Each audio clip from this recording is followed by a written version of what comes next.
After you have lost your phone, you go to Find Hub and secure or erase your device. How are you going to know that your device is actually blocked or completely formatted?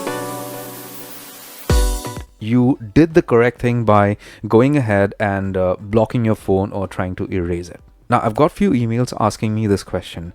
So what you would normally do is get to Find Hub, do a Google search and log into Find Hub with the same email address that was on your device.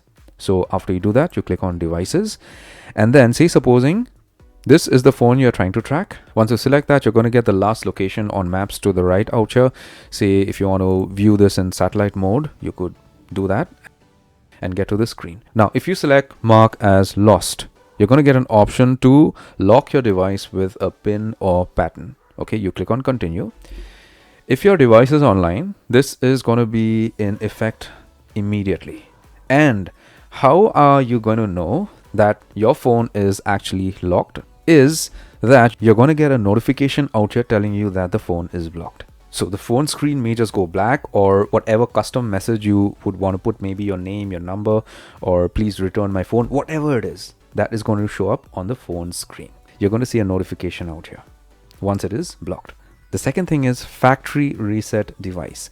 If you think you're not going to get your phone back, you select factory reset device. You get a pop-up like this. After you click on that option, click on next, you factory reset your device.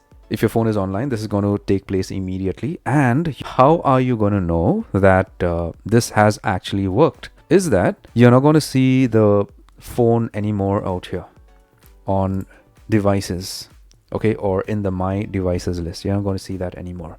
If you do not see the device, that means it is factory resetted. Now, something very important here is that even if your device is offline, you don't see it online out here, just go ahead and turn these settings on, or just set these off, so that when your device comes online, it is immediately going to be detected and your phone is going to get locked. Or if you selected factory reset device, it is going to be completely formatted. So if you have any questions or doubts on this specific topic, please do send me an email or post a comment in the comment section below. I'm all ears, always there to help you. Give my video a thumbs up, subscribe and hit the bell notification icon. Take care, my friend.